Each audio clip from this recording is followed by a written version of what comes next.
ஒரு ஏக்கர் 26 லட்சம் ரூபாய்க்கு வாங்கி கொடுத்துருங்க. பொள்ளாச்சியிலேருந்து ஒரு 30 மீட்டர் வண்டித்தாவளம் அப்படின்னு சொல்லுவாங்க. நாங்கள் ஒரு 15 நாளைக்கு முன்னாடி வந்து ஒரு லேண்டு வீடியோ போட்டிருந்தேன். நேற்றுக்கு வந்து அது கிரையுமே முடிஞ்சுதுங்க. நம்மளோட கேரளா பார்ட்னர் ராஜா கூட்டிகிட்டு போய் டாக்குமெண்ட்ஸ்லாம் தெளிவாக செக் பண்ணி கொடுத்து பக்காவாக கிரையத்தையும் முடிச்சாருங்க. இது யார் தெரியுமா வாங்கியிருக்கிறாங்க? கோயம்புத்தூர்லேருந்து மணிவண்ணன் அப்படின்னு சொல்லிட்டு ஒரு பிரதர் தாங்க வாங்கியிருக்காரு.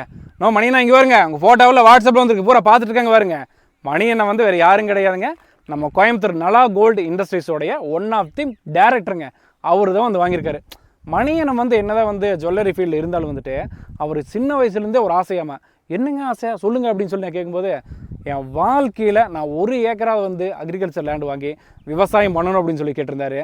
அவருக்காக வந்துட்டு ஒரு சூப்பரான லேண்டுக்கு பாருங்க, தார் ரோடு ஃபேஸு சுற்றியுமே பார்த்தீங்கன்னா அப்படியே சினிமா படமாக நல்லா செழிப்பான ஒரு ஏரியா. வருஷத்தில் 8 மாதம் வந்து பாசனை பாத்தியத்தோடு இருக்குதுங்க. இந்த மாதிரி லேண்டை பார்த்தா யாருக்குங்க பிடிக்காது? நிறைய பேர் எங்கிட்ட கேட்டிருந்தீங்க, நீங்கள் வந்து விவசாயத்தை அழிக்கிறீங்க, சைட்டு போட்டு விற்கிறீங்க அப்படின்னு சொல்லிட்டு. என்னைக்காவது ஒரு நாளாவது நம்மளோட பேஜில் நாங்கள் வாங்கி கொடுத்த லேண்டு இது இப்போ சைட் ஆயிடுச்சு, எல்லாத்தையும் வந்து கமர்ஷியலில் கன்வெர்ட் பண்ணிட்டேங்க, இந்த மாதிரி ஏதாவது சொல்லியிருக்கோமா? ஒரு நாளும் கூட அந்த மாதிரி வீடியோ வந்தது கிடையாது, வரவும் வராதுங்க. என்றைக்குமே வந்து பார்த்திங்கன்னா நம்மளோட ஆதரவு என்றைக்குமே வந்து விவசாயிகளுக்கு தான் வந்து சப்போர்ட் பண்ணுவோம். விவசாய நிலத்தை என்றைக்குமே அழிக்க மாட்டோம். அந்த மாதிரி வேலை என்றைக்குமே நாங்கள் செய்யவும் மாட்டேங்க. உங்களுக்கு இதே மாதிரி லேண்டு வேணால் வீடியோவில் ஃபோன் நம்பருக்கு கான்டாக்ட் பண்ணுங்கள்.